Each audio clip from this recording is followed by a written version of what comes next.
Hi, Annette. Hi, Philip. How are you? Not too bad. You? Yeah, I'm fine. Yep. Good.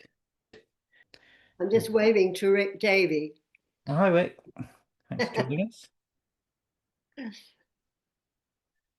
Just see who we've got logged on. Just waiting for a couple more people to join us, and I think we can probably make a start. Did you enjoy the recent prisoner event down at in the Yes, yeah? yes, it was lovely. It Mm. was well organized, and the people were just really very, very nice people. All the fans, the photographers, the people in charge. I mean, I had a wonderful time actually. Oh, Mm, good, good. yeah. Glad to hear it. Unfortunately, I don't have any photographs, so I have got some, but they're not really quite right to show. And I didn't think of having someone snap some for me. So Mm. it's difficult to put them onto Facebook if you haven't really got a picture and then can talk and make it interesting. Mm. Yeah, yeah. But it's a great place and we had lovely weather. Oh, yeah. I've always wanted to go, but never quite. The dates never quite worked. You haven't been there. Oh, Um, it's really interesting. I mean, it's mm. a fascinating place. The actual place itself, Yeah. it's just extraordinary. Yeah, it's very interesting how it's kind of not really changed from from the pictures I've seen. So it's kind of Yeah. like it's like a frozen Well, in time almost in a way. yes. Well, I don't think you would want to change this. Oh no, no, no, It's that's part of what the so fans like, isn't it? thought out and designed by this. Mm, I can never remember his name, but the man who designed it and mm, architect, etc. The his farsightedness and sense of interest mm, and beauty and color was mm. amazing. Oh yeah, yeah, it's quite something. Yeah, I must go maybe Yeah. next year. But I am quite a big film location enthusiast, and I went to glamorous Milton Keynes a couple of years ago because they filmed on the Superman films, the Christopher Reeve Superman films, Oh because yeah. they normally would go to Canada and sometimes New York, but they didn't have much money for this one, Right. so they did it all in Milton Keynes, and it's not changed. It's like you just it's like they cleared up 6 weeks Really. ago, and it's a very strange feeling. A bit, I think, what you get with going down to the prison location. It hasn't changed. The only thing I know about Milton Keynes is we never went there. If I was touring with a play, I never did get to go there, which I was quite happy about. And it was either if I went by train, it was on a train station. I'd say, "Oh, Milton Keynes," or driving, on the way on the road. Oh, Hmm. Milton Keynes, yeah, okay, Yeah. and that's it, straight through. There's not too much there, is there, really, to be fair? Mm. So, I wouldn't um, have thought so. well, I think most people are with us. I'm just checking to see if I've got any people having trouble logging on or anything, but otherwise, I think we'll make a start in a minute or two. Yeah, I think so. So for those that have already joined us, thank you very much for doing so. If you want to watch the episode as we go along as usual, if you just want to pause in the opening shot, which is of the HM prison sign, and then we'll do a countdown from five, and then we'll press play together. So you just want to take a couple of moments to do that, and then we'll make a start.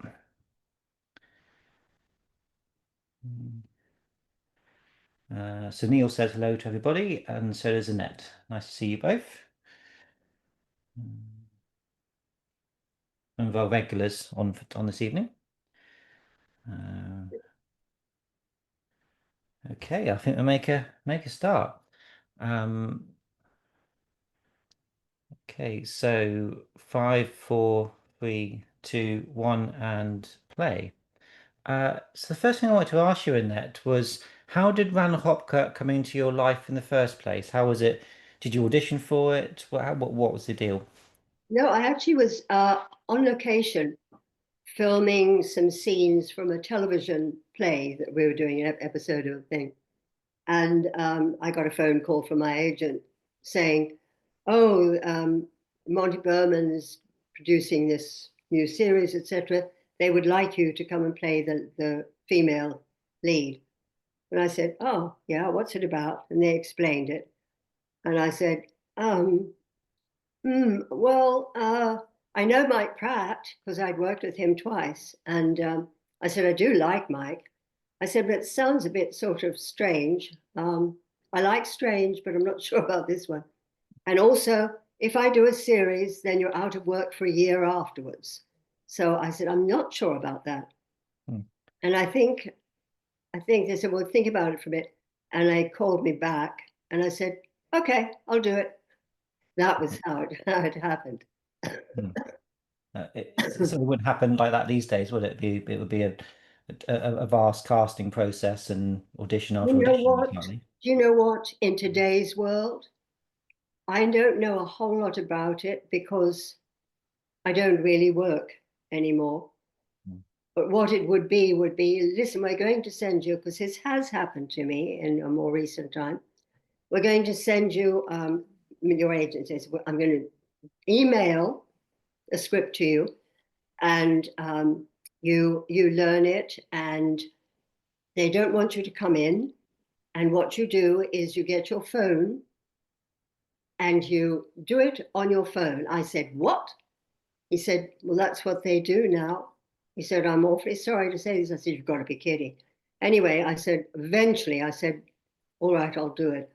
And I said, I'll have my daughter help me because I wouldn't know how to set up the phone and do it. And so that's what I did. My daughter came along. It had about 5 characters in this scene. I was one, and I had to pretend that the other 4 or 5, whatever it is, were there, who they were, where they were. And my daughter just stood because she just gave me lines. She was very good doing it too. Um, and you have to remember, oh, I've put so and so over there. So, oh, yes, I chat to them. And, oh, where the hell is this other guy? Oh, yes, it was there. I have never been so angry with having to do something in my life. And it's so unfair because you do not get a chance. There's no way you've got a chance to do any sort of performance. You have nobody giving you anything. And you're trying, and they don't even give you any notes about what the character age, or they didn't age with me. It was always an older woman, and she was with family there or something. I mean, it was excruciating and it was demeaning, absolutely demeaning. I refuse to do them now. I won't do it. So I won't get work, much as I'd like to work again, but I won't. Yeah, yeah, it does seem that it's pretty soul destroying sort of process. I think even before mobile phones, people had to sort of Oh, tape themselves and send the tape in. So I think it's been like oh. that for quite some But you time, have really. to pretend. And I mean, you pretend when you're acting, but you have someone that you can give to, or someone who gives to you, and you get something going. How can you do it pretending, oh, blah, blah, blah, blah? And you're trying to make a character out of this.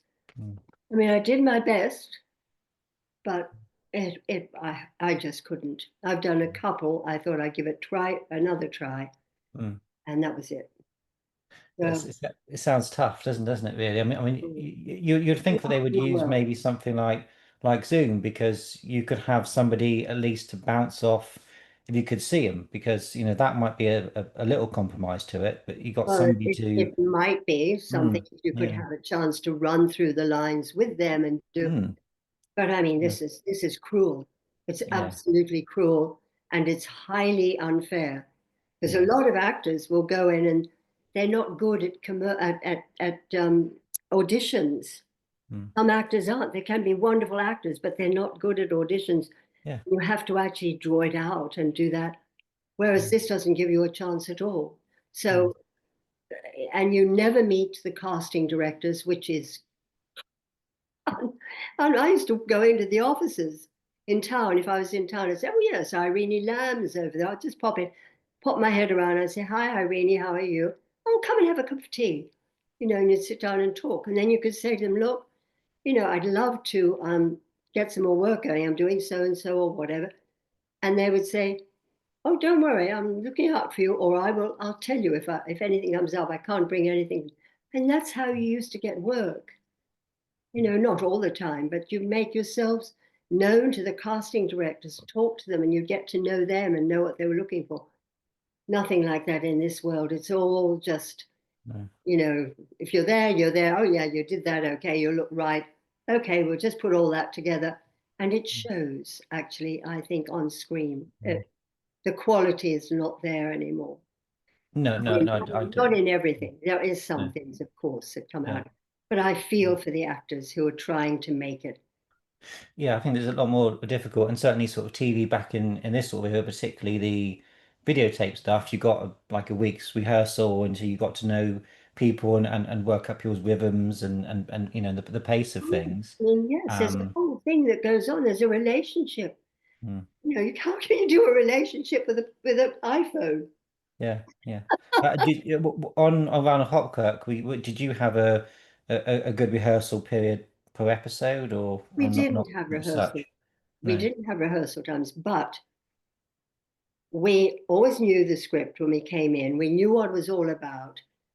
And what you'd do is you'd go in and you'd be there, yes, and you'd say, can we run the lines for this? Absolutely. Let's get together and so you'd run the lines. And even people who would come in as guests, we would say, do you mind we run the lines for it? So you'd get together and you'd do, and then your director would come over and give you some ideas and you talk with them.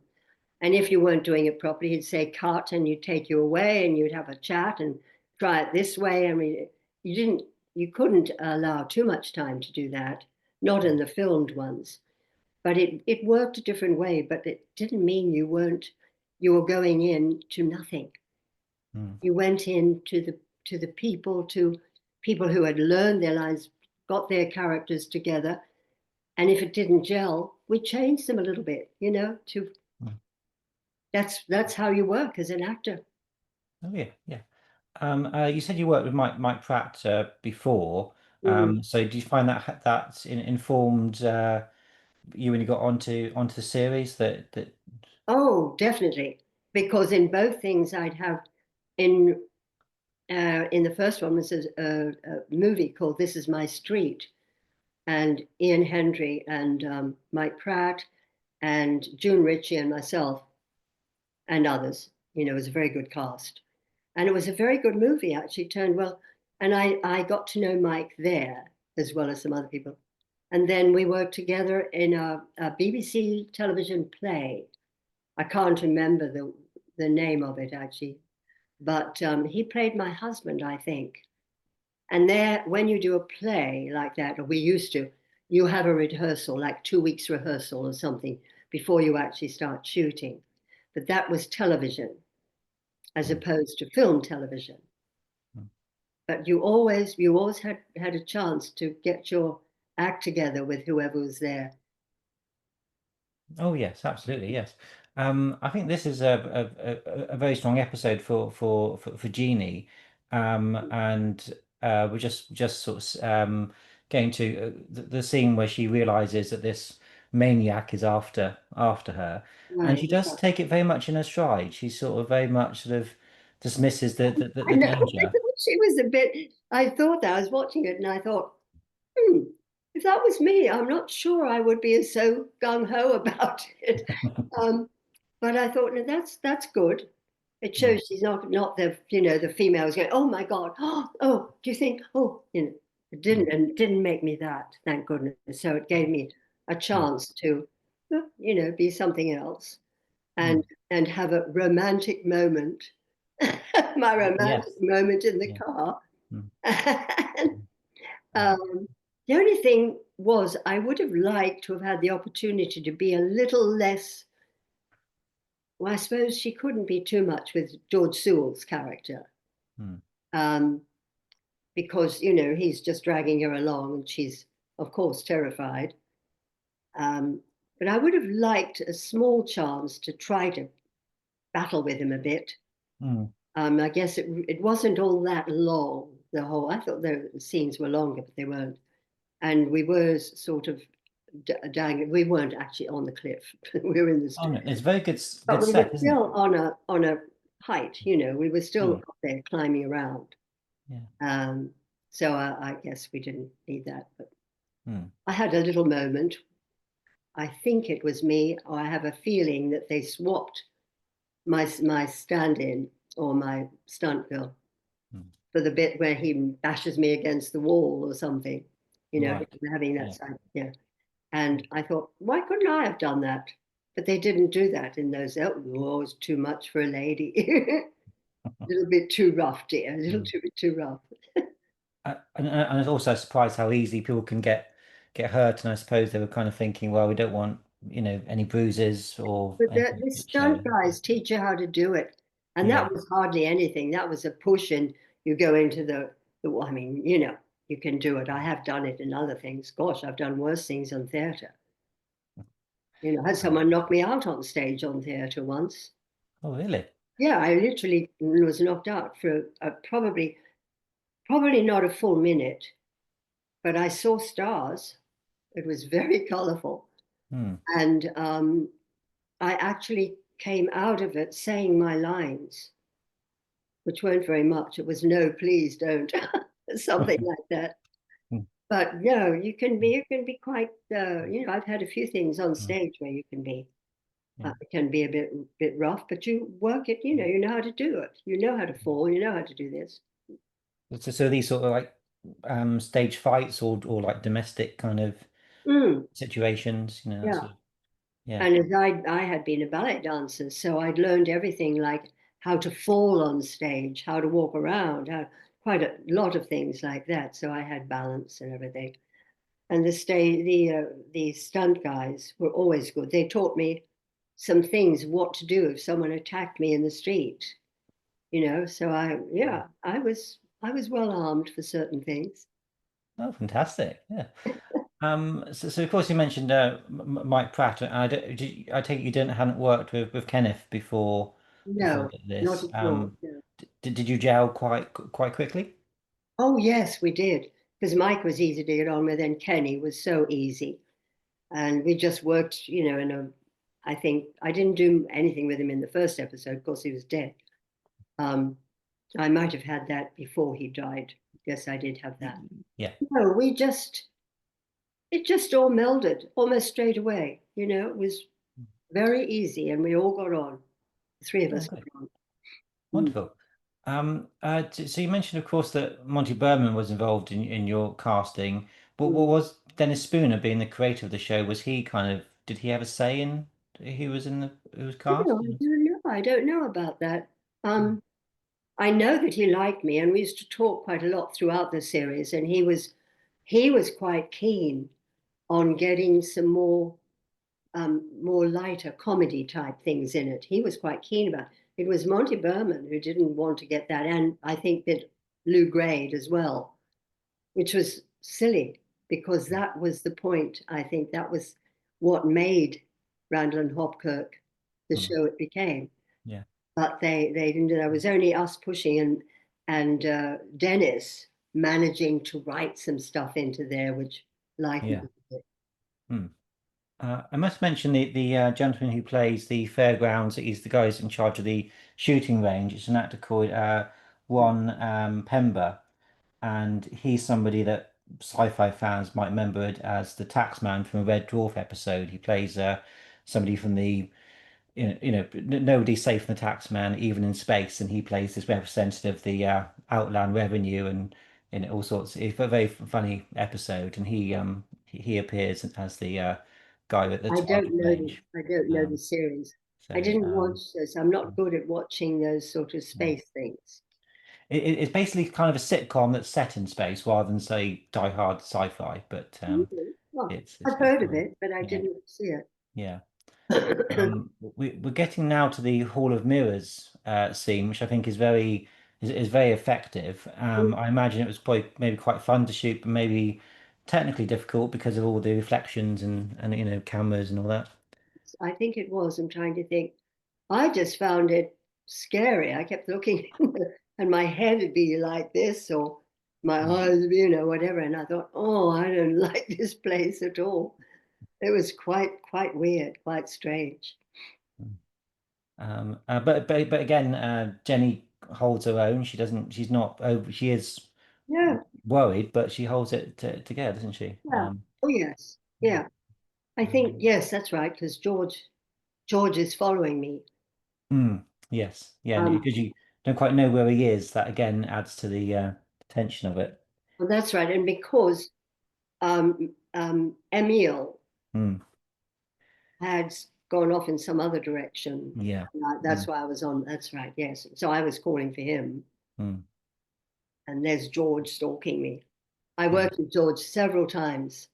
In All right. fact, quite Yes. a few times in my career. Mm, We did theatre together. We did television. We did filming, and so I knew George pretty well. mm. He's one of those actors that pops up in lots of things. He A lot of never people might learn stopped. from Doctor Who, sort of. Yeah, he never But stopped working. He no, never did no. in Um, everything. But he was always a good actor to work with. He was solid and he would work with you and he was good. I liked George. right. Yeah. Yeah. So very, very much a sort of you know, actor's actor, sort of There he because was. yeah, Yeah. that's wonderful. So when the series was pitched to you, was it designed to be a certain number of years? Was it envisioned to go on for like the Persuaders? Because that was due to go for 5 years. It only went one, but they had an idea for longer. Well, no, because it was such a different idea. Mm, I think that Monty Berman and I think if Bob Baker had been involved, that we would have gone on. mm. But Monty and then with Lou Grade behind, because Lou, I think, was a bit he wasn't sure about the comedy in it. He Mm. wanted to have it networked in Well, America. I was wondering whether he thought it would travel across the pond. Yeah. And actually, if he really thought about it, that was one of the things that made it successful. Yes. You know, because you cannot be serious with a ghost, but you can make it ordinary, not ordinary, but everydayish. You can make it real, Mm. but reality has comedy. Oh yeah, yeah, yeah. I So, get it. if you're going to do something like that, I have had a ghost. I've lived with a ghost in a house. I really mean that. We won't go into it now, but I promise you I have. And, you don't go around sort of being terribly serious. I used to No, talk to yeah. it in everything and it would do strange things. And I just say, oh, she is at it again. Here we go. And I only once had to threaten it and Ah, say, no, no, no. If you do that again, I'm going to call the society and yeah. they're going to come out and you're gone. And he never did. Well, Settled down, mm, lived with us. Yeah. yeah.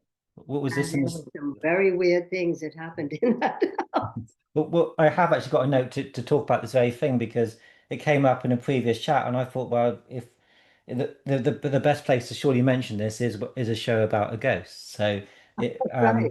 was this when you were back in the States? You had this No, phenomenon, this was in when I had my house in Battersea, right? Yeah, which was I bought that house about a year after we finished, not a year, several years after we yeah, finished Randall Hopkirk. yeah. But from very early on, I knew there was something in that house, and yet I wasn't afraid. It didn't make you fearful, No. and things would sort of disappear and then appear about 2 months later, and Mm, you'd search the entire house and you wouldn't find it. And people came to the house, and one of them was my mother.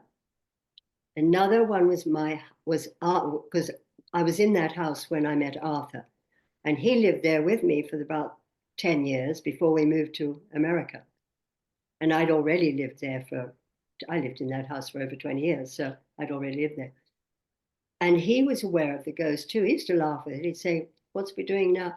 His mother, my mother, some friends of his came to stay, all at different times and in different years. And both my mother and his mother came down the next morning when they were there, different times. mm, And I remember my mother saying, I don't know what happened in the night. I had this strange thing in the night. And I looked at Arthur and I said, oh, what was the matter, Mum? She said, well, I woke up, and she said, and there were hands on my shoulders and trying to stop me sitting up. Mm, And I said, oh, that's all right. I said, it's just a ghost. And she sort of looked at me, and I think she thought I was joking. I mm, said, it's nothing, Mum. It's nothing, honestly. And Arthur behind me was going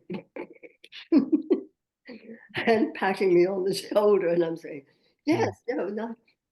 And I know when it was a year or two later, his mother came to stay, same thing. She woke up in the night. She said, someone was pushing me down, pushing me down.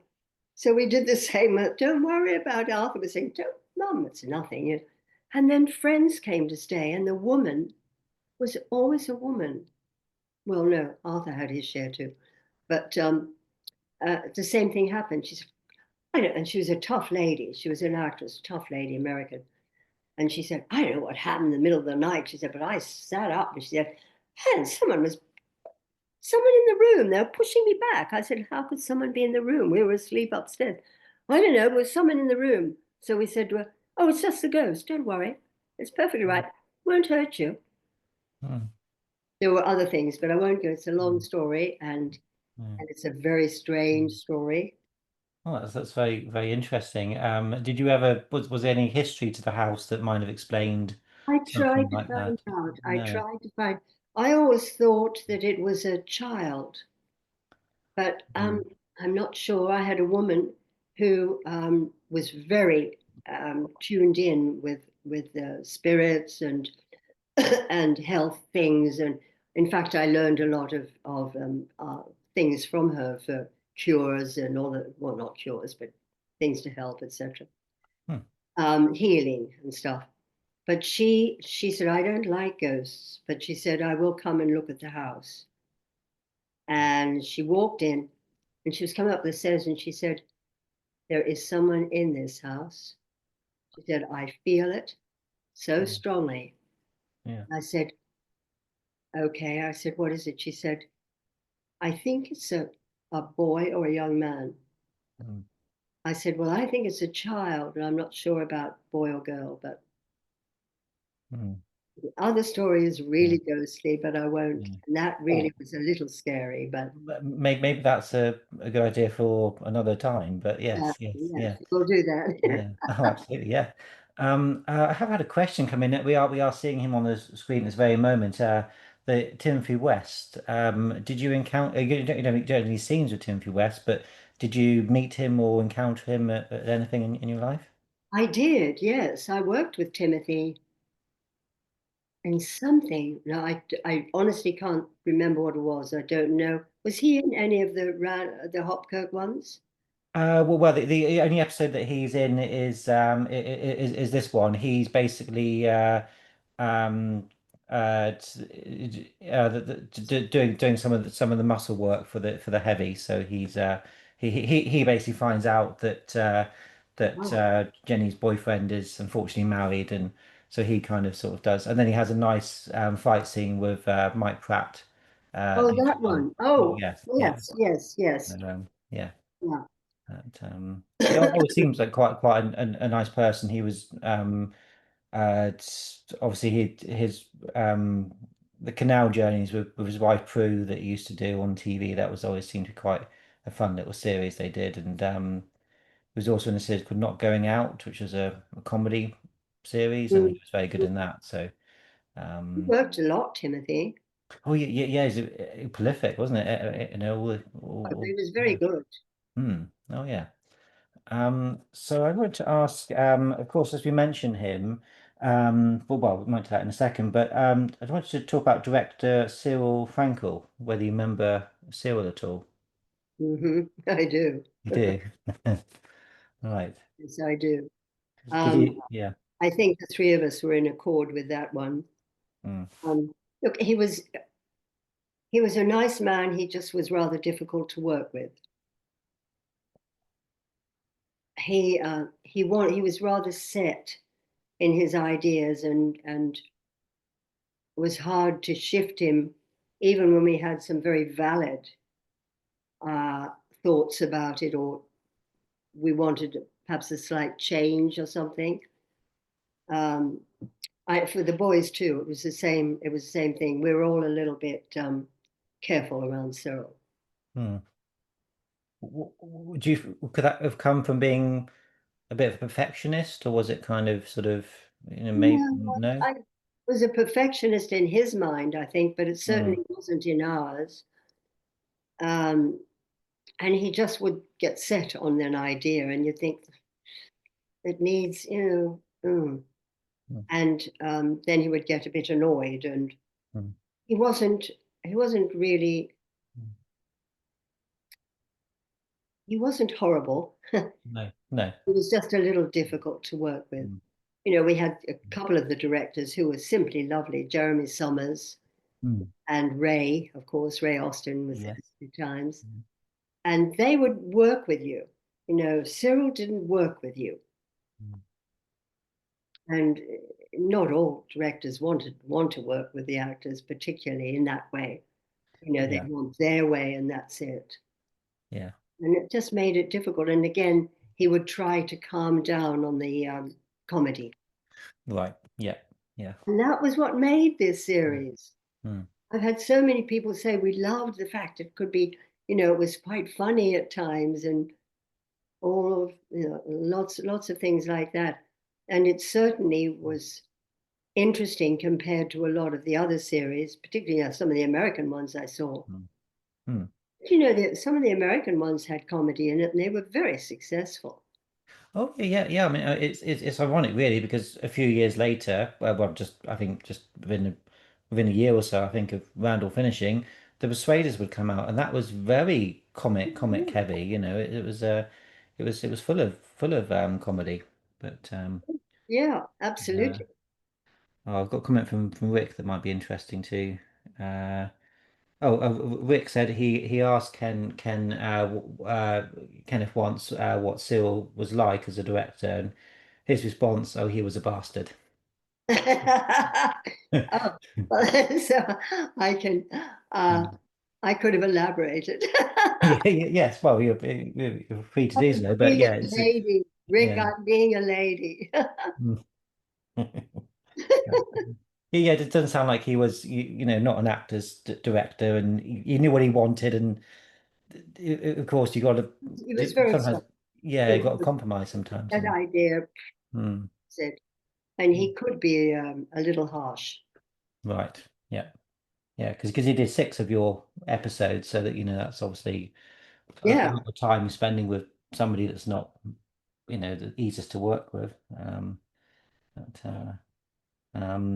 he there did was one. do, There was one sorry, director. yeah, I'm trying to remember his name. He only did one episode, mm. and it was the one where, oh Lord, the actor, so well, he became so well known. He Was played was this the David Jason one? David Jason, Yeah, yeah, yeah, as a magician.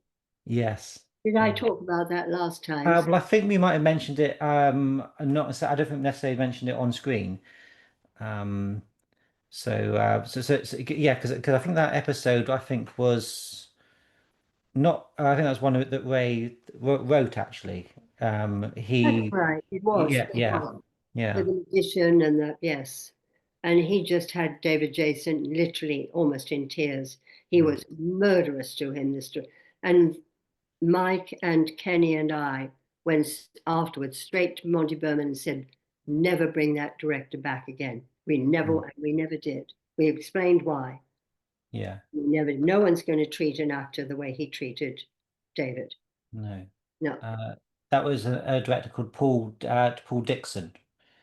that's it, Um, Paul Dixon. yeah, Mm, and the episode was "That's How Murder Snowballs." that's right. Um, That's right. and and he's David Jason. I think it was one of David Jason's earlier roles. He has got quite a small role in it. He's very good in it, but you can imagine as a young actor how difficult that would have been to. Oh, awful. I mean, awful. He was mortified Mm, up there in front of us all because we weren't actually in the scene. We were in the stage watching. Mm. I think we were meant to be watching, Oh yeah, yeah, yeah. And it was on the magician show in the theatre. Yeah, yeah. and we couldn't believe what was going on with this, making him do over and over. Us, cut, over. Let's do it. We'll do it again. We'll do it again. And Jason was in shreds. It was Mm. appalling. I don't know what it was that he had about David Jason, but my God, he didn't work with us again. That's for sure. Yeah, and it's nice that you all felt you could, Oh, as a collective voice, kind of, sort of, oh, do absolutely. I that. mean, the Yeah. three of us were absolutely raging down there. Mike was ready to go up and bang him. Mm. Yeah. Oh, Um, no, Mike, no, don't do that. We'll just go and see what it is. yeah. Yeah, he seemed like a bit of a no nonsense chap, Mike. So I see he wouldn't kind of let people get away with anything. Yeah, he was Um, so sweet, though. He was yeah, gentle, but yeah, I'm sure if he got angry, he never got angry with us. no, no. You mentioned about the strong comedy element. We're watching the scene at the moment where you're with the policeman playing cards, Mm, and of mm. course you lose a million and a quarter Yes. pounds to Oh, him, and it's lovely sort of little. And also, I think earlier on where Jeff and Marty realize that you're dating and you might be thinking of remarrying, and there's this whole sort of thing of Marty saying, "Well, that's bigamy. You can't do that," I know. which You're is right. Well, which is I mean, yeah.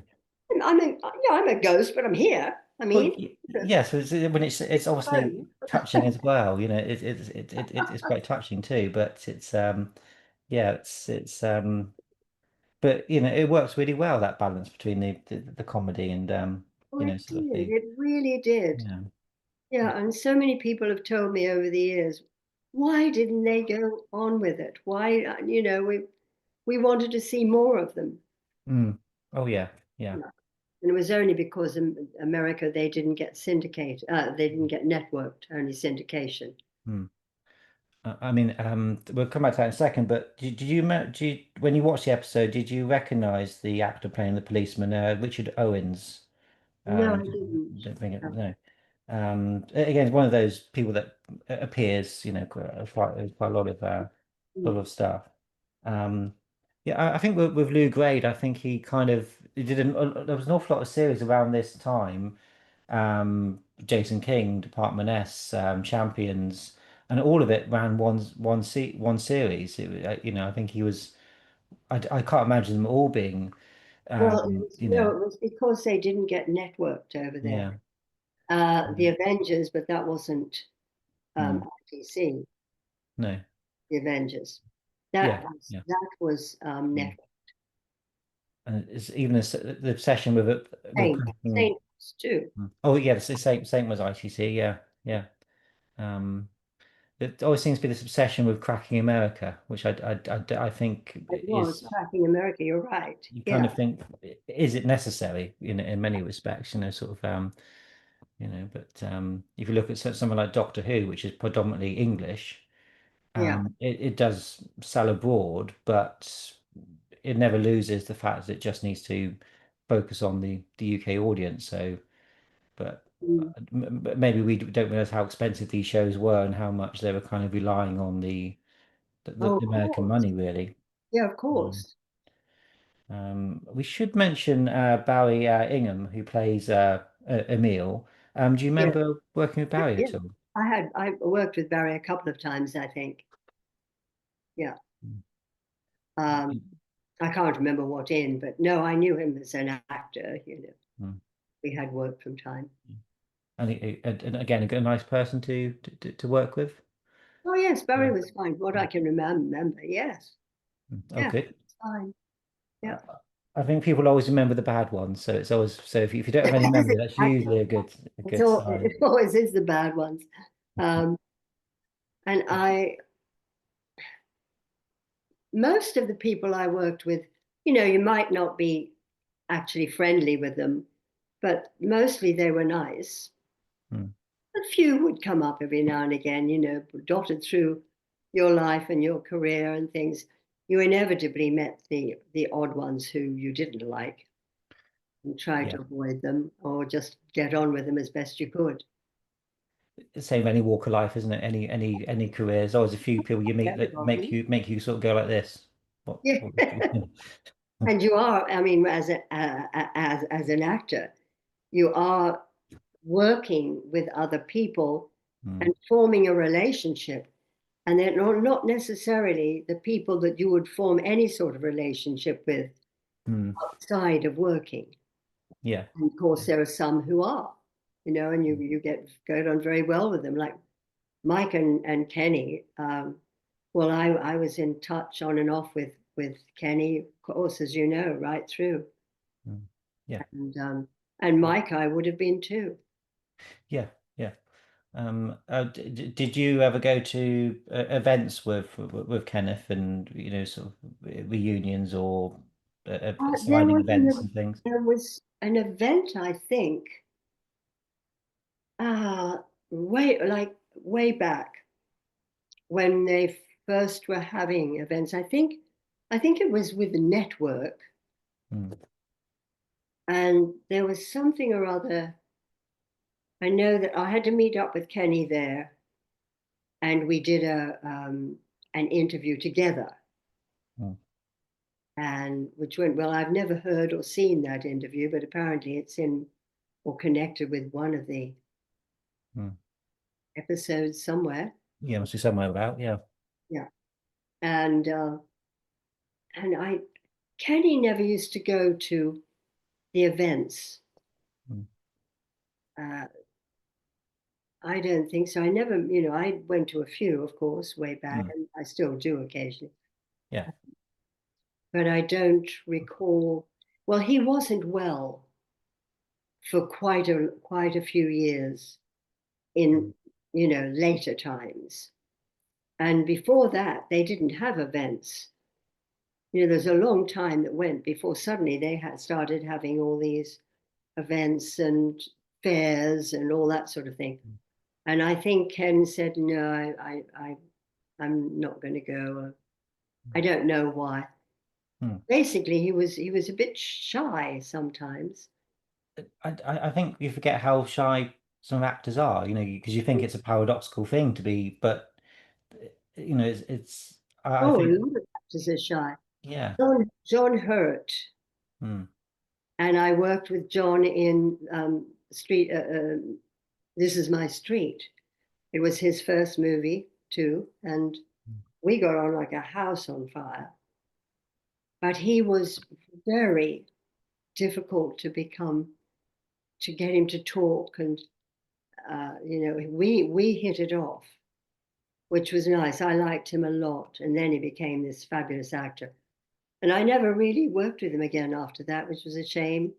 Met him a couple of times, at things, but mm, um, then after that, I didn't when he was really in his heyday. I didn't get to see him again, but he was very shy and very not wanting to be in public and all of that. Yeah, mm. there are a lot, and there are others who get the extroverts. Yeah, yeah. It's very interesting. You meet actors at stage doors, which I still sometimes do after shows, and Rowan Atkinson, very very shy person, and yet his on-screen persona is so confident, and that I think I Yeah. always found that quite interesting. I have a feeling that I think I realized or I knew he Mm, wouldn't be an easy person off camera mm. in Yeah, terms of, yeah. relaxing and things. I Oh yeah. always thought that Mm, about him. I've never met him, but I mm, always thought I think he's very shy. There was something in his whole demeanor that he played that role very well. mm. Oh yeah, definitely. Mm. I did actually meet Kenneth at an event. One of the rare ones he did was in Blackpool, and it was about 2014, 15-ish, maybe certainly around about that, maybe slightly earlier, but not pre 2010. So somewhere Oh, kind of in those kind of yeah. and he signed my Avengers book, which incidentally you also signed as well. That's something, and he seemed like a very a very nice to meet and everything. So Oh, Yeah, he was nice to do lovely. that. Yeah. He Mm. just, then he became somewhere around there, was when he started to have health problems. I don't think And he did another event. I think that might have been one of his last, actually, I think it unfortunately. was because I started doing events around, or I was doing some already around that time, but I did a couple in America. I did a few in America. Mm. And then when I came over here to visit, there were some that I managed to get to, and then eventually more happened, you know. But I never got to, Ken wasn't never at one that I was at. Right. And I know that that's when his health problems were starting, and he just didn't want to. You know, maybe he was unsure. I don't know, but I just don't think he had the energy to be quip. You know, make the quips with people. And Yeah. he did say to me, oh, "I just, you know, don't have the energy." And yet on the phone we'd talk, and he'd be all sort of tight and everything. But he knew me, Mm. so Oh yeah, yeah. I imagine these events are, enjoyable and it's nice meeting fans, but it's also a long day and it's quite exhausting, I think. it is a long day, and it is quite tiring. Mm. But yeah, so I mean, for him, I understood that he didn't. Yeah. Oh yeah, yeah. I think one of the most interesting scenes in this episode is when Jeff is trying to get Emil to talk, and he doesn't want to. He turns out to be quite a thoroughly nasty piece of work, really, doesn't Oh he? yes, oh yes, Um, and he's in the freezer.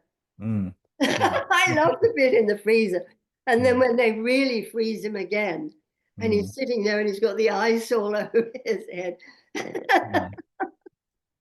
and he looked good. He looked like he was frozen. You feel the cold as watching it, don't you? You kind of you do. It does come across very very well, and because of course it must have been difficult for the writers like Dennis to try and find a way to have Martin involved, and of course bring in the villain kind of so Of he could course, interact with him. Quite a unique thing to do, and of course the little punch he does with him as well. yes, no, So, but I had to laugh, and I thought, oh, poor um, it's gone. In I'll pull back Barry, Barry, Barry. yeah, yeah. I thought, oh, poor Barry having to play this frozen person. Mm, It's not an easy thing to do, particularly if you don't want to laugh. You know, you've got to be mm, very serious about it. And you yeah. can't really shiver, I think. You've got to be like frozen. And you look at Yes, your makeup yeah, and you're blue and white. And I thought, thank God that wasn't me. I don't think I'd have gotten through the scene. yeah. Well, I suppose you have to go to lunch like that, and you have to, it's if you you have if having him. No, I think they would have unpowdered him for well, lunch. I mean, but maybe I know it's that some people, it's. I mean, I think it's perhaps more of a modern thing where you have sort of these very intricate costumes and thing that if you want to go to the toilet, there's you have to get Oh two yeah, people to oh help yes, you and all it's that. that No, kind of no, of course stuff. there's that. But But and it's yes, I mean sometimes you had to go in wearing or mm, makeup or hair, whatever it is, but for lunch. mm, Particularly if you were starting straight after the lunch break mm, and you didn't want to take up too much time. I mean, there were big, heavy makeup things, which I never luckily had to do. But yeah. I know that some people did have to. And then Mm. you've got to leave it on. You might have Well, I remember hearing that Christopher Reeve, when he was doing the Superman films, he would go to lunch in his full Superman outfit, and he'd be with his lunch, tray and all that kind of oh stuff. yes, Must be yes. No, quite a that's all sight, right. really. The outfit is fine. It's when you've got Mm. to go with all the head or Yeah, face. yeah, But yeah. I don't think I ever had to do anything like that. Mm. I don't think so. Yeah. There was only once, which was way, way back when they were doing General Hospital, I think it was called. It was a series on BBC, I think, or maybe one of the other. And it was long going. And I did one episode, and I had to lie on a stretcher or on a bed, on my stomach because I was a burn victim and I had to have scaly skin all put over my face on a scale. Mm. Oh, that wasn't a well, of course, all the actors would go, "Oh, look, got all Did you have the lunch table to yourself? this." I probably did, but Mm. yeah, no, there were.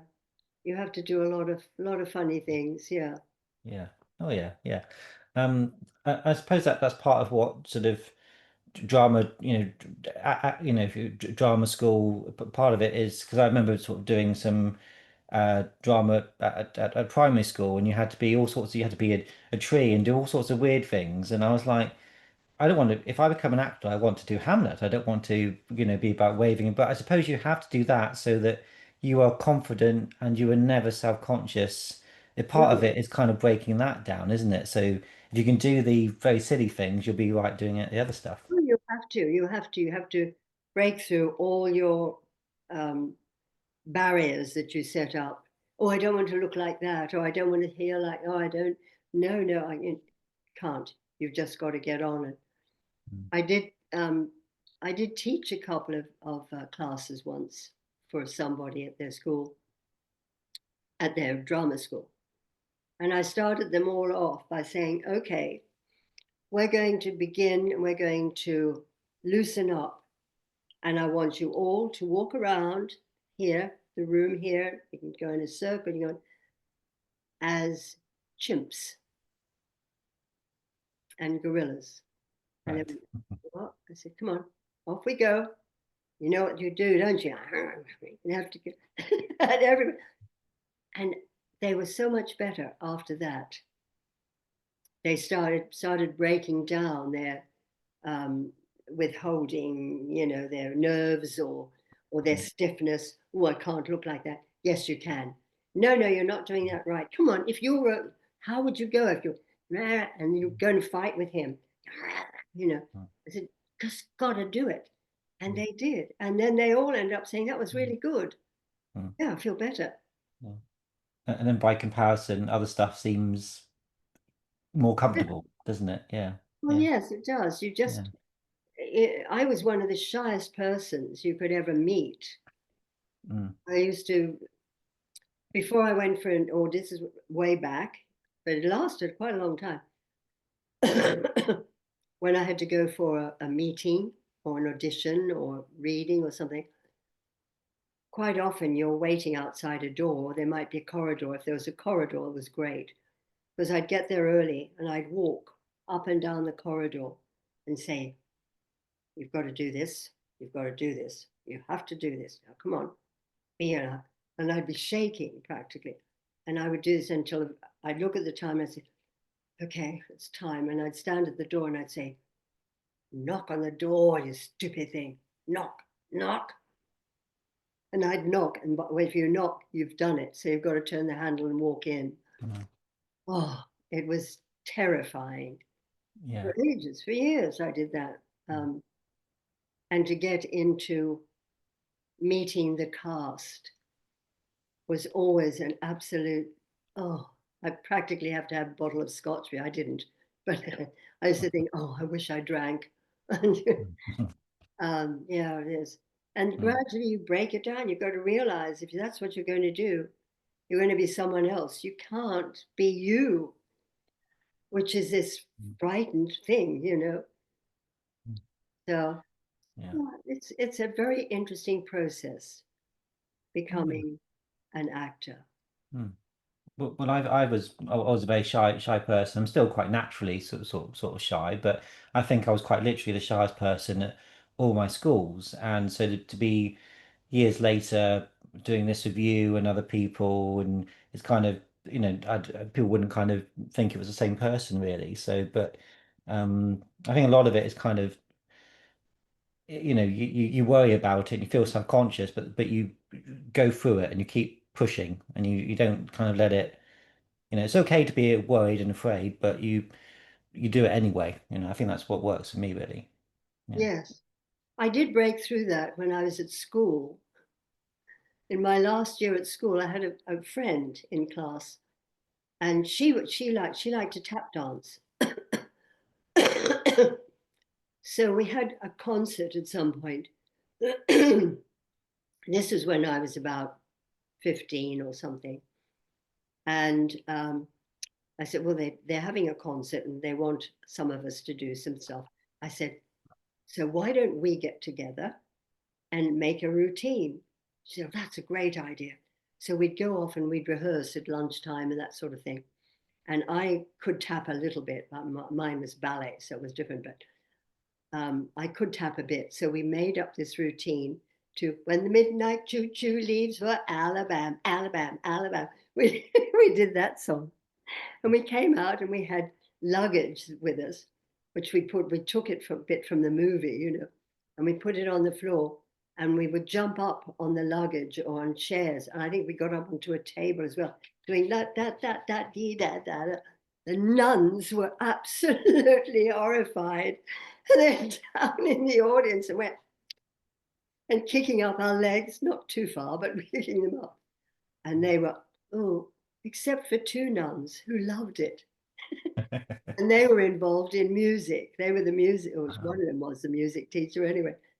And yeah, and she said, liked it. I really liked it. Maybe you shouldn't have kicked up your legs quite as much. Oh, yeah.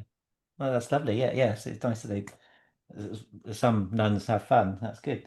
Just sort of talking about the climax of the episode. We're saying that Jeannie is very strong in this episode, but the only bit I thought was maybe slipping slightly into the kind of perceived role of women at the time was maybe when you're escaping in the Mini and you kind of you almost expect him to stop you before you turn the ignition of the car, but you get it going, but then he seems to sort of block you in a little bit. And that just seemed a little bit sort of, it could have been perhaps directed a bit better, maybe that scene, but just, When was he in the car? Oh, yes, he blocks me and he gets in the driving thing, doesn't he?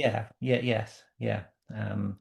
It's, Oh, yeah. I mean, I thought all the way through, I wish they'd given me a chance to show that I'm not this, I am sort of terrified, but I can actually, do something.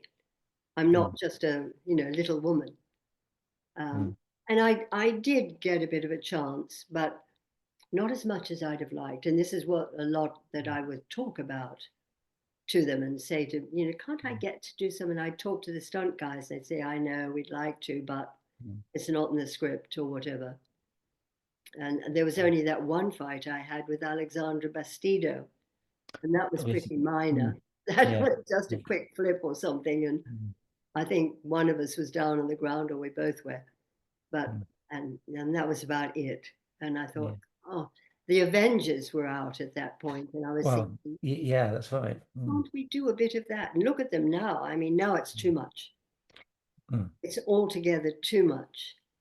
It doesn't. There's none of that. Oh wow, bit anymore. It's just mm, and off you go. mm.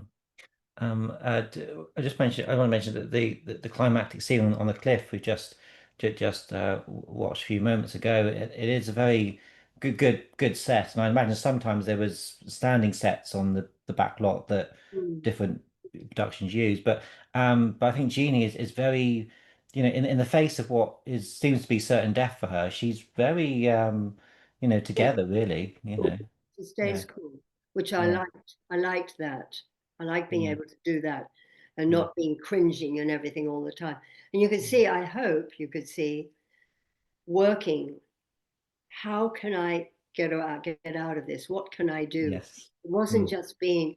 I was quite pleased actually with that bit because I could see where she's thinking, and I remember very slightly, but I remember thinking, yeah, no, I'm not going to give in on this. I'm going to, giving myself a character mm. for it. And I think it's very good. That it's slightly ambiguous in the respect of did he jump or did he fall at the end? Is he? Yeah, I think that works quite nicely as well. yeah. Um, just want to have a look at some questions. One question here. What are your memories of appearing in Richard Harris's long-running thriller, The Business of Murder? Do you remember that one? Oh, oh, yes, yes, I Hmm. do. At the Mayfair Theatre. Hmm. Well, I enjoyed. It was just three people. It was Richard Harris, myself, Richard Todd, Richard Todd and Eric Lander. I've got Eric here. Lander, and myself. Yes, Hmm. and Eric was lovely too. And I'd worked with Richard Todd before in a tour, and we got on very well. And he was fine, you know. He was just he did a good performance, and we had was a thriller thing, and it was perfectly all right. I took over in this. I didn't start in Business of Murder. I took over, and when I went into it, Eric said to me, you know your part, because I didn't have that much time to rehearse, but I knew the lines. And he said, whatever you do, don't do anything different. And I said, what? He said, Richard will go berserk. I said, oh, I know Richard. He's fine. He's lovely. He changed a lot. And one of the things he came up to me and he said, um, at one point, I mean, we'd made a hello, how are you? And it's good to see you. We'd done all of that, but we'd been working for a bit. And he came up to me one day and he said, you changed a line there. I said, well, I only changed the sort of way of saying it because I just felt it made more sense. This is what you do, Hmm. in theatre. You work into it. And you say, oh, that's better. And he said, no, don't. We don't change anything. It's perfect as it is. And I said, oh, all right. And he said, you know, I don't want to freeze. I don't want to lose a line. I said, well, I'm sure you won't, Richard. And then another time, I saw him looking really funny during the scene. I thought, what's going on? And at the interval, he grabs hold of me and he says, you ate garlic last night. I said, yeah, I like garlic. I always have it in food. I was out last night and never eat garlic. I had remembered actually beforehand that this is one of his things. Um, and I said, well, I can't help it because A, I like it. And I go out sometimes for meals and there's always garlic in it somewhere. Hmm. I said, what am I going to do? Say, can you pick out all the garlic, please? I said, I've got to eat, you know. Hmm. But he would get into this frenzy if you had, I mean, literally, and he'd go into the wings and he'd do it so you could see him. You were on stage and before, but you could see him, and he'd be going, and it was as though he was going to throw up. And he would jump around like a maniac when you came out. And Eric said to me, oh God, he said, you know. And at another time, I said, if we could work that scene, and if I said it this way to you, I was talking to Eric, this way to you, and he said, oh, he said, it'd be great. I'd like to do that. He said, don't. I said, why not? I said, we're working. He said, he'll go berserk. I said, well, let him go berserk. He said, no, okay, we can try. Well, Richard went berserk. He actually forgot his lines Hmm. and did all that. And he went berserk afterwards. You never change anything. Hmm. And so poor Eric had been in from the beginning. He was getting very bored with it. And from then on, I was in it for 2.5 years, but I got very bored with it because Hmm. if you can't change, if you can't develop it, it just becomes, it's like eating porridge for breakfast every morning. Hmm. So it wasn't the happiest times because of that. And Eric then got a heart attack halfway through it. And George Sewell came in. Oh, right. He took Okay. over Yeah. from Eric, Hmm. and uh, and that was much better because George wasn't Eric. He was a different person. So it did change with him, the Hmm. same as I'd changed after the actress that I took over from. And but Richard was really very difficult to work with on that. So it wasn't a happy place. But I was in work for 2.5 years, and I had my daughter then, so I needed to keep on working, and I love theatre, so that was all right. But I was glad when it came to an end. Oh, yeah, it sounds like one of those jobs where you just kind of get your head down and do it and kind of not, Yeah, it yeah. becomes, and that's not Mm, acting. mm, It's wonderful when you've got a cast that you all act with, and you say, and with the director too, quite often you'll say, what about if we did, oh yeah, well, we could try it, but don't do too much, just. And sometimes it worked, and they'd say, that's great, leave it in, keep mm, it in, it's good like that. Or it wouldn't. And you say, no, no, no, just go back to doing it and don't do many of the other things. mm. But that's that's what it was on that particular production. Right. And did you meet the writer of that, Richard Harris? Oh yes, yes, quite a bit. He was nice. I mean, he was quite happy if we'd have done it slightly differently here and there. Mm. No, he was very good. Well, Yeah. good, good. Because Richard Harris wrote a couple of Avengers scripts and things like that. I think if it's the same Richard Harris, Right. I mean, he wrote a lot um, of stuff, yeah. didn't he? Yeah. Because Richard Harris, the one, at least the one I'm thinking of, he did a lot of theatre, and he did a lot of quite heavy stuff. He also, I think, was involved in Touch of Frost with David Jason. I think he was one of the Oh, really? originators of that. So it Mm. had a so his kind of TV work, in terms of the cult stuff that ironically people identify with him so strongly Mm. is such a minor part of his work. And I did manage to track him down actually, but it's difficult to track him down because, of course, you put Richard Harris in a search engine and you don't get, and of course, this famous Oh, actor pops to up. get Richard. But I was able to find him and had a couple of sort of quite pleasant, brief sort of email exchanges. But he's, I think, like a lot of writers, very sort of private and doesn't want to kind of sort of, and he does, I think, look down maybe fair. I think it's fair to say, sort of doesn't really see his TV work, in the '60s, with the Avengers and stuff as particularly, important to anything, Yeah. So, Yes. which Yes. is, I suppose, it's fair enough. Um, I also had a question. Do you remember being in the Brian Clemens thriller Shock? Yes, I do.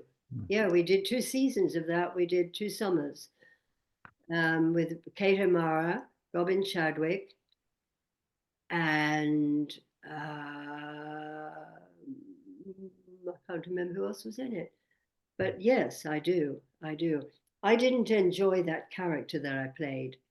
She was a rather um, what I call little suburban lady who, or girl who was not a very interesting character and just rather afraid and shy and all of that, which after you play it for a while, you start getting like it. And I would think, come on, you're just playing a character. It's not you to be, oh dear. Mm, mm, But the cast were nice, so we had a lot of fun there. yeah. There was one thing actually in that we were playing on near Blackpool, a small place named now it's gone out of my head, something on sea, um, and it was a small theatre, and it happened to be, I think it was 1976, and it was one of the hottest summers we'd ever had. And so we're playing the small theatre, and one night we're in there, didn't have air conditioning, of course. So one night we're playing, and I'm sitting on the sofa, and the rest of the cast are there, and they have to come up. I don't know why, just around me out there, 3 or 4 of them, and they have to come up and to say something to me or listen to or something I was saying, and I'm sitting down. And they've all got their backs to the audience at this point because they're looking at me and I'm on the sofa. But they were all turned to me, and I thought, oh, and I could see as I'm starting to talk and say my lines, and I'm looking at them, I'm thinking, oh, don't, because I saw some of them going, and I'm thinking, what are they laughing at? And they just stood there. And then I suddenly felt something on my cheek. And you know, you can look at yourself, and it was my false eyelash had melted in the heat, and it was just slowly going down my face like this. And they were just, they couldn't turn around to face the audience because they were all absolutely ready to explode. And the other one was just starting. Mm, I, I had to do something. So I take it off, and I've got one eyelash and one not mm, for the rest of the play. But I mean, really, it was almost hysterical time because mm. once one starts to laugh, then you all start. Oh yeah, yeah, And yeah, that's not yeah. that's not very easy to deal with. Oh no, no. I've heard of some actors on stage as well. Again, probably common on long runs to keep it kind of interesting. They either try to make each other laugh, or they try and get some sort of word Yes, in that's not yes, in the script to sort of yeah. yeah. Well, there's sometimes they do that, but sometimes something happens Mm, and you just can't help it, and just no. everybody knows what's going on. And they're all trying, they can't face the audience at that point. I've had several things like that actually Mm. happen. Yeah.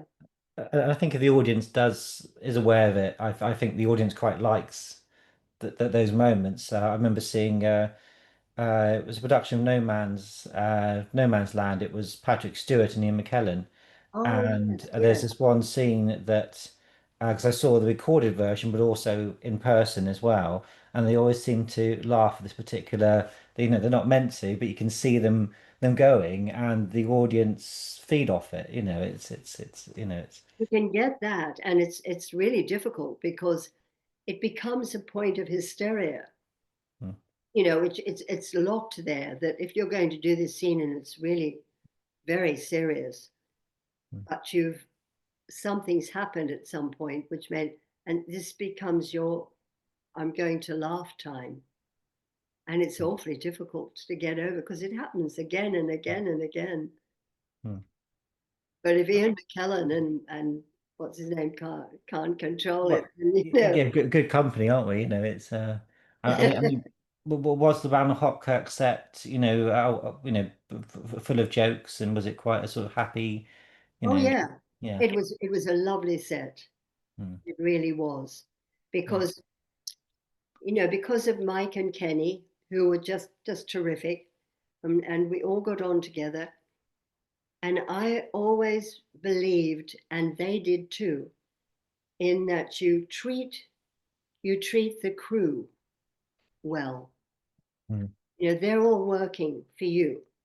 So, because some actors get very funny with the crew. Oh, they're just the crew, Yes, yes, it's okay, fine.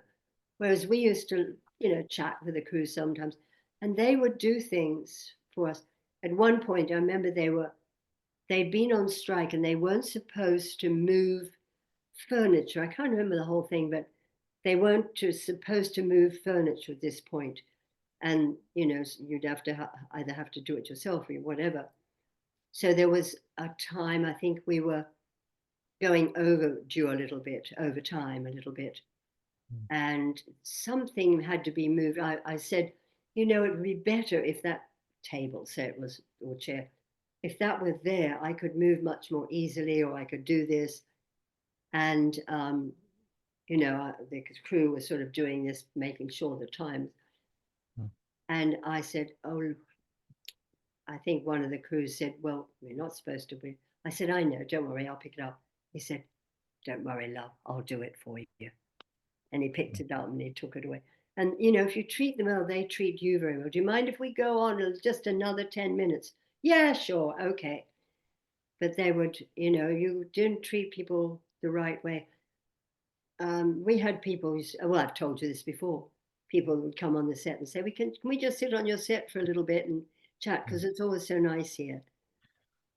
Well, I've had a comment about the very thing actually from Rick. He said that an actor called Joel Yeah. Fabinet, Or who works Fabiani. Fabiani, who worked in Department S, would often come on the set because it was better than the Department S set. It's more And fun. So, he said, I can't take it there anymore because mm, Rosemary Nichols and Peter were always, you know. And he yeah. said, do you mind if I said, well, no, come and just sit down. There's my chair. You can have it. We're bound to do it. That's okay. And he just sit there. He said, oh, this is such a nice set compared to mine. Oh, well, it's always better than the other way around, isn't it? So And it that's was that. like with Mm, Roger. mm, That was a lovely set, because he yeah. knew how to. Everyone, if you set a standard, which the three of us did, certainly Mike and Kenny did, and I was pretty good with people like that. Um, we did set a standard that we kept things at an even keel. Even when we were a bit angry about something or not too, Mike would sometimes come in, but that was all just, or he'd had a bad night.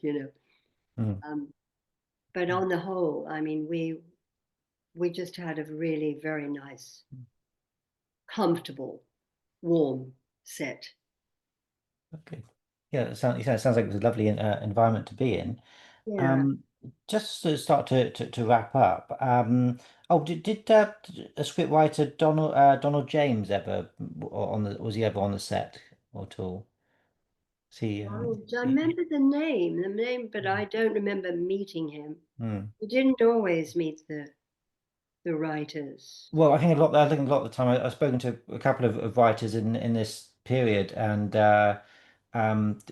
you just handed the script in, and that was it. Whereas I think, Mm. and there was some odd exceptions to that, but generally speaking, you handed it in. Whereas nowadays you might be on the floor to either kind of see what was happening, or maybe to make any revisions or things. But I Well, think back then you sometimes kind of just they handed it did. in.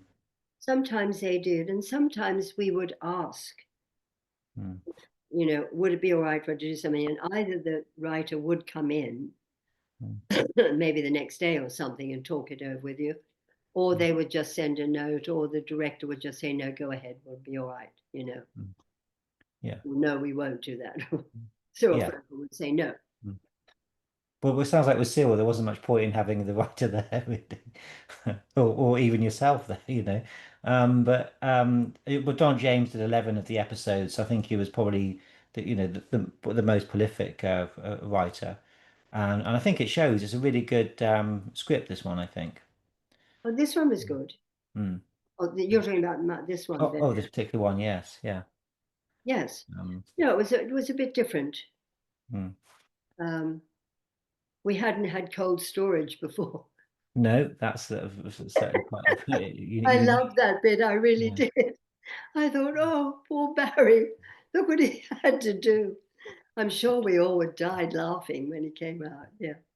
It's a very clever bit of writing that to come up with that idea, and you've got the darker scenes, you've got some of the fights, some of the threat, Hmm. and then you've got more comic stuff like the drunk coming up the stairs and Yeah. or Jeff Yeah. attacking the milkman. Yes. It Yeah. jumps between the two I like that seamlessly. flying tackle and the milk goes everywhere. Yeah, yeah, I like yeah, that. yeah. Um, so looking back at the episode, is there anything when you watched it again that you particularly enjoyed, or you thought, well, I like this moment of my character, or maybe just in general? um, well, in general, I liked it. In Mm, general, yeah. I'm usually quite critical about my performance, but there were times when I thought, actually, no, that's all right. A couple of times when I thought I could have been a little bit stronger, not quite so frightened. But I think on the whole, as you talked about before, I think she held her own pretty much. Mm. Oh yes. And um, Yeah. and Mike and Kenny were just as usual, good, really Mm. good Yeah. and Yeah. funny. And Barry Ingram, he fitted in well too, because he was sort of Mm. very very businesslike or sincere, and he was this womanizer. He was an awful character, and you didn't really find out. So it was quite good he went in the freezer. I was quite pleased. I It is served you right, you see, from mm, that. it is a nice twist. He plays the Casanova very well, and also, of course, the pathetic Weasley person at the end as well. You know, it's Yes, exactly. it's, yeah, and I think without saying it being the Avengers, because I think if it was the Avengers, you would have thrown George off the cliff at the end. You would have done a sort of, over his over your shoulder sort of thing Oh, if it had been that absolutely. kind of Oh, a yeah. show. No, I would have done that. Then Yeah. I would have taken a flying leap up onto the top of the cliff, and hurtled myself out flying and landing on the cliff, Mm. wearing Very, black and yeah. leather and stuff. Oh, very, very possibly. Yes, very possibly.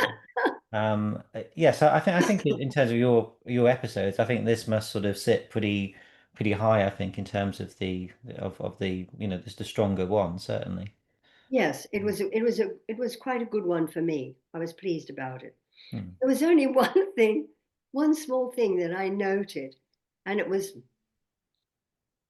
she comes back from the mirrors, the mirror thing, and I'm wearing, I remember the yellow coat and things. I take the coat off, and I've got the yellow dress underneath, and mm, oh, I think it's Barry Ingram is there, and he says, "We'll." That's right. Before we go to the mirrors, I think he says, "Oh, it'll be fun" or something like that. And I pick up my coat from the hanger. Now, all it is just a rack, coat rack, with hooks on it. And I pick up my coat, and hanging on it is the green suit that I wear later on. And I thought, now that can't be my wardrobe. Why on earth have I got my green suit hanging where I've got my overcoat hanging just before the door? Hmm. And I thought that maybe there's something in it. Well, of course, she does go and change, she gets, and he says, "Come on, we've got to go." Or I think George has got me at that point, hasn't he? He's got me, and I grab the suit coat from the thing. I've already got half of it, and I think I'm going back and I've got the other green one now already. How did she know in advance that she was going to wear the green suit? I think that was a bit of a point. Well, I think a lady's always prepared. That might be the answer, but What, for another change and go off? Maybe someone will come and abduct me and we'll go off of the cliff. And I think the green will look nice against the cliff.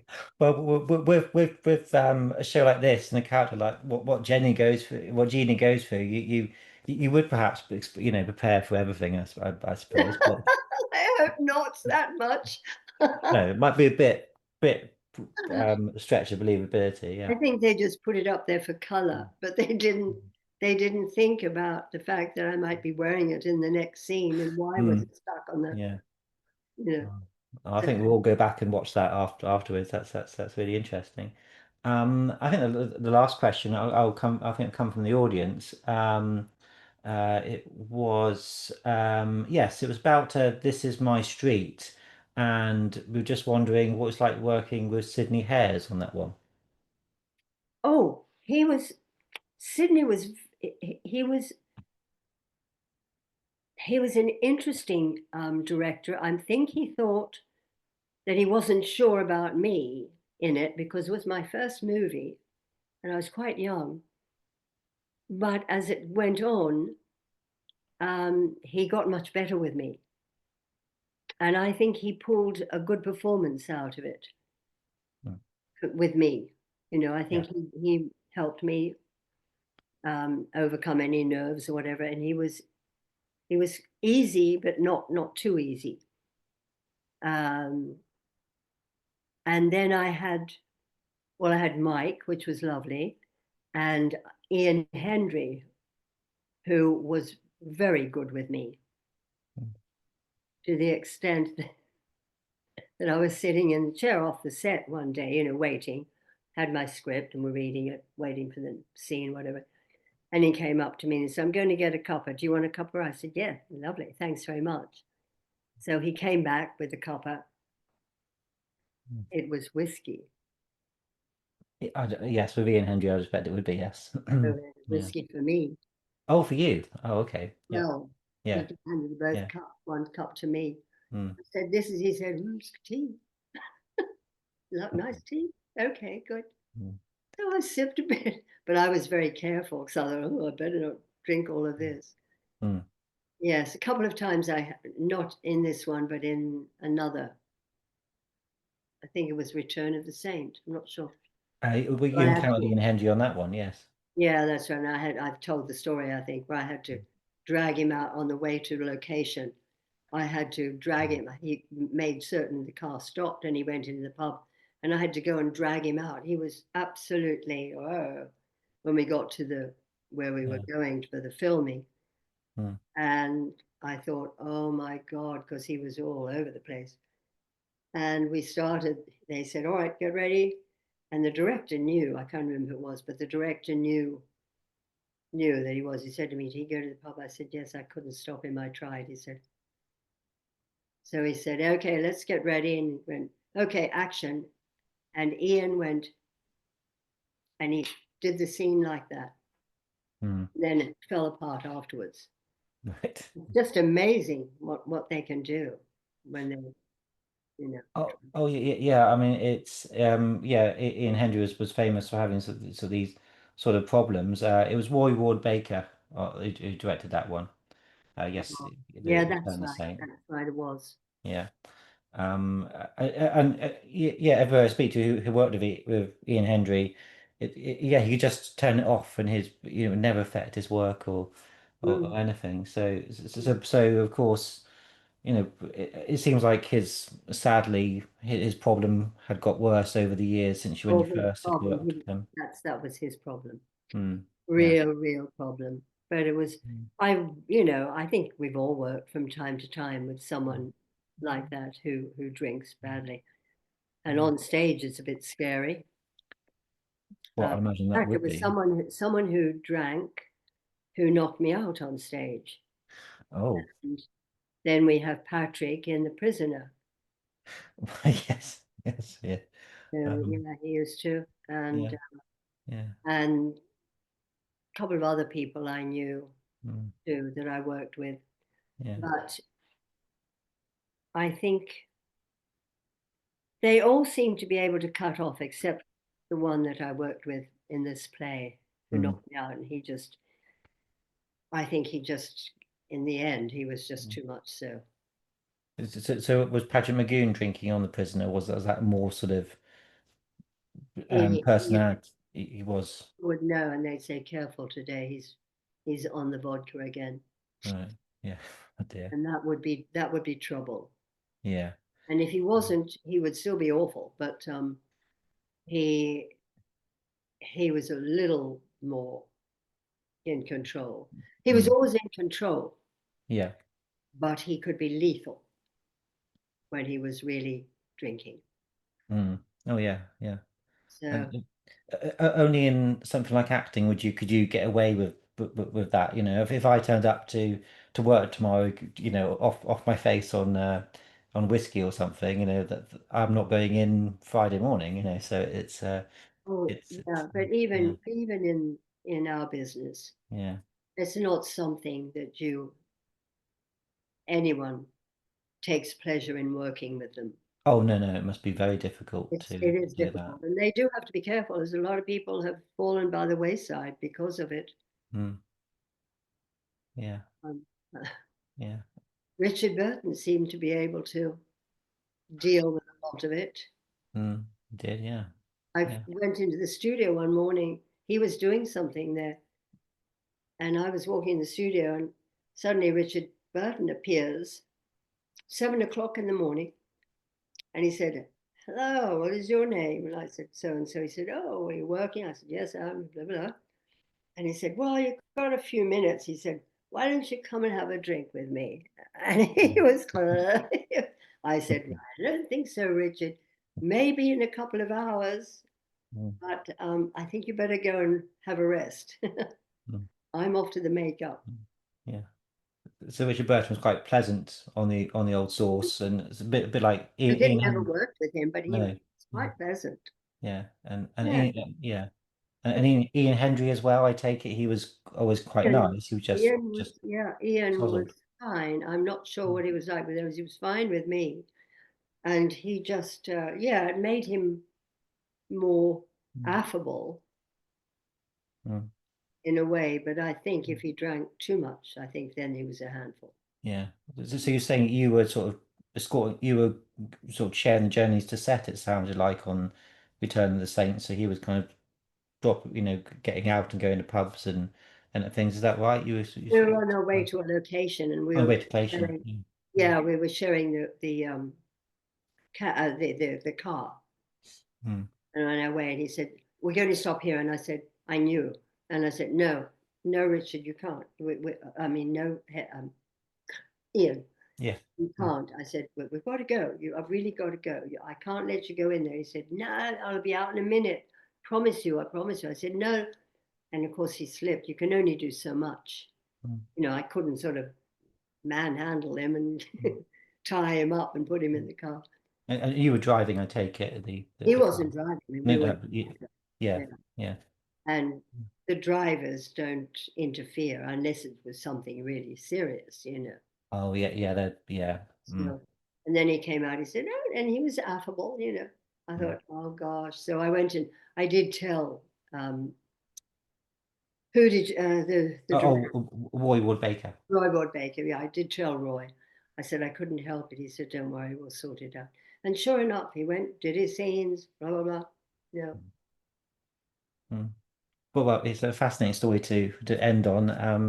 Yeah, unless you've got anything else you wanted to add, Annette, I think we'll leave it there unless anything else you want to say. I'll just say goodbye to Rick because I've just seen a little thing up here. Thanks Okay. to both of you for good to hear from you, Rick. We'll talk soon. Well, thank everybody for joining us. It's been a very interesting conversation. Hopefully, you'll join us again for something else in the future. And How many are listening to this? I never know. we got half a dozen this evening. Midweek. That's about right.